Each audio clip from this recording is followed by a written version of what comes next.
Productions. Hello, welcome to Strylon Productions. Today I will be reading Fortunately Milk by Neil Gaiman.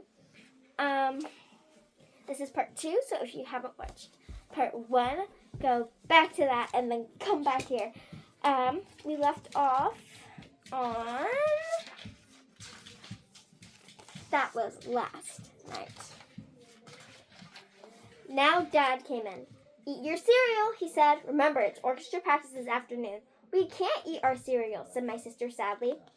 "I don't see why not," said my father. "We've got plenty of cereal. There's Tostitos and there's muesli. We have bowls, we have spoons. Spoons are excellent, sort of like forks, but not as stabby." No milk," I said. "No milk," said my sister. I watched my dad think about this. He looked like he was going to suggest that we have something for breakfast that you don't need milk for, like sausages.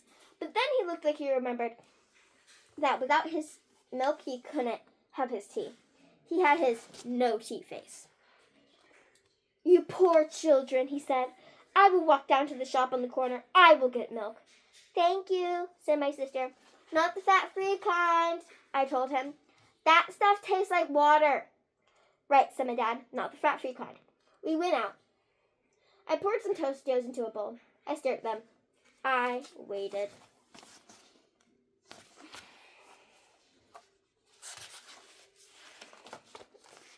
There's another picture. "How long has it been?" asked my sister. "Ages," I said. "I thought so," said my little sister. We drank our orange juice. My sister practiced her violin. I suggested that she stop playing her violin, and she did. My sister made faces at me. "How long has it been now?" she asked. "Ages and ages," I told her. "What happens if he never comes back?" she asked. "I suppose we eat the pickles," I said. "You can't eat pickles for breakfast," said my sister. "And I don't like pickles at any time. What if something awful's happened to him?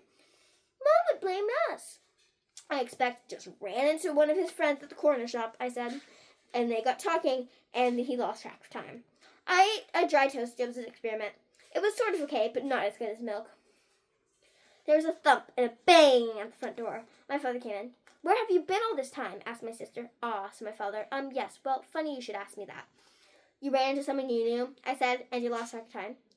"I bought the milk," said my father, "and I did a brief hello to Miss Ronson from over the road, who was buying a paper. I walked out of the corner shop and heard something odd that seemed to be coming from above me. It was like a noise, like thump.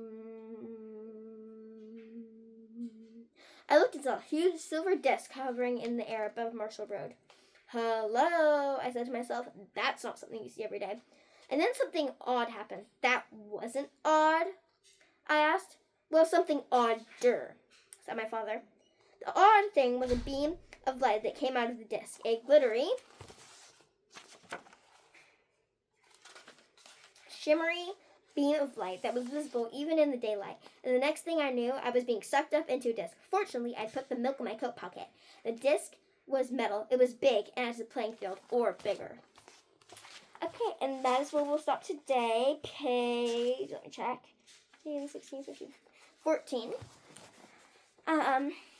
Yeah, so thank you for listening to part 2 of Fortunately Milk. Come back for part 3 on next Sunday. And yeah,